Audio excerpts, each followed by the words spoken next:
Moments ago, Israel launched Operation Rising Lion, a targeted military operation to roll back the Iranian threat to Israel's very survival. This operation will continue for as many days as it takes to remove this threat.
For years, the Iranian regime has called for the destruction of the State of Israel, planning and advancing concrete military plans to do so. Over the past few months, intelligence has shown that Iran is closer than ever to obtaining a nuclear weapon. This morning, the IDF began preemptive and precise strikes targeting the Iranian nuclear program in order to prevent the Iranian regime's ability to build a nuclear bomb in the immediate time frame. We have no choice. We are operating against an imminent and existential threat. We cannot allow the Iranian regime to obtain a nuclear weapon that would be a danger to Israel and the entire world. This operation is for our right to exist here, for our future and for our children's future. The State of Israel has the right and the obligation to operate in order to protect its people and will continue to do so. The IDF conducted significant preparations for this operation. We are well prepared both in defense and offense to defend ourselves. The IDF will continue to defend the State of Israel.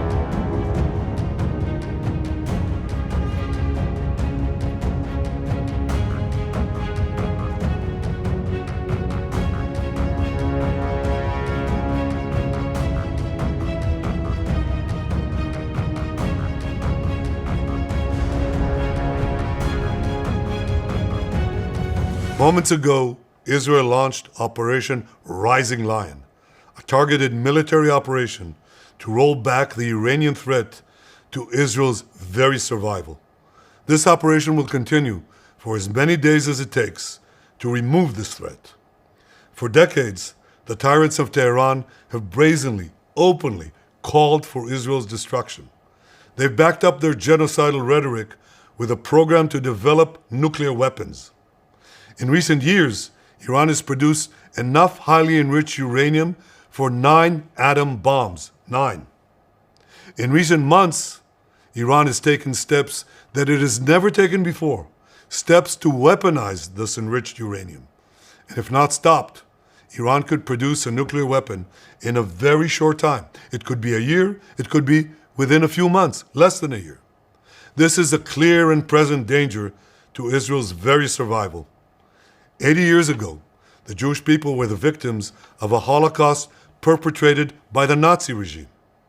Today, the Jewish state refuses to be a victim of a nuclear holocaust perpetrated by the Iranian regime. Now, as Prime Minister, I've made it clear time and again, Israel will never allow those who call for our annihilation to develop the means to achieve that goal. Tonight, Israel backs those words with action. We struck at the heart of Iran's nuclear enrichment program. We struck at the heart of Iran's nuclear weaponization program. We targeted Iran's main enrichment facility in Natanz. We targeted Iran's leading nuclear scientists working on the Iranian bomb. We also struck at the heart of Iran's ballistic missile program. Last year, Iran fired 300 ballistic missiles at Israel. Each of these missiles carries a ton of explosives and threatens the lives of hundreds of people. Soon, those missiles could carry a nuclear payload, threatening the lives not of hundreds, but of millions. Iran is gearing up to produce 10,000 of those ballistic missiles within 3 years.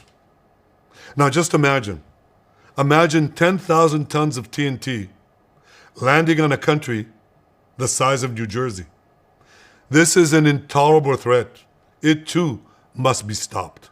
Iran is now working on what it calls the new plan to destroy Israel. You see, the old plan failed. Iran and its proxies tried to encircle Israel with a ring of fire and to attack us with the horrible attack of October 7th. But the people of Israel, the soldiers of Israel, rose like lions to defend our country. We crushed Hamas, we devastated Hezbollah, we hit Iranian proxies in Syria and Yemen. And when Iran directly attacked us twice last year, we struck back inside Iran itself. Yet in defending ourselves, we also defend others. We defend our Arab neighbors. They too have suffered from Iran's campaign of chaos and carnage. Our actions against Iran's proxy Hezbollah led to the establishment of a new government in Lebanon and the collapse of Assad's murderous regime in Syria. The peoples of those two countries now have a chance for a different future, a better future. So too do the brave people of Iran, and I have a message for them. Our fight is not with you. Our fight is with the brutal dictatorship that has oppressed you for 46 years. I believe that the day of your liberation is near. And when that happens, the great friendship between our two ancient peoples will flourish once again. I want to assure the civilized world, we will not let the world's most dangerous regime get the world's most dangerous weapons. And Iran plans to give those weapons, nuclear weapons, to its terrorist proxies. That would make the nightmare of nuclear terrorism all too real. The increasing range of Iran's ballistic missiles would bring that nuclear nightmare to the cities of Europe and eventually to America. Remember, Iran calls Israel the small Satan. It calls America the great Satan. And this is why for decades, it's led millions in the chants of death to Israel and death to America. Today, Israel is responding to those genocidal calls with action and with a call of our own. Long live Israel and long live America. Our action will help make the world a much safer place. I want to thank President Trump for his leadership in confronting Iran's nuclear weapons program. He has made clear time and again that Iran cannot have a nuclear enrichment program.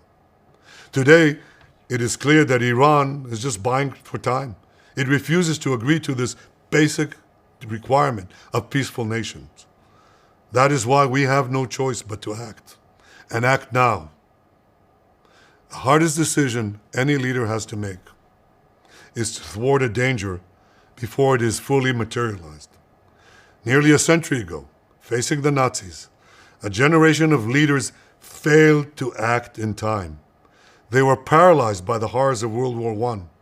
They were determined to avoid war at all costs, and they got the worst war ever. They adopted a policy of appeasement. They closed their eyes and ears to all the warning signs. That failure to act resulted in World War II, the deadliest war in history.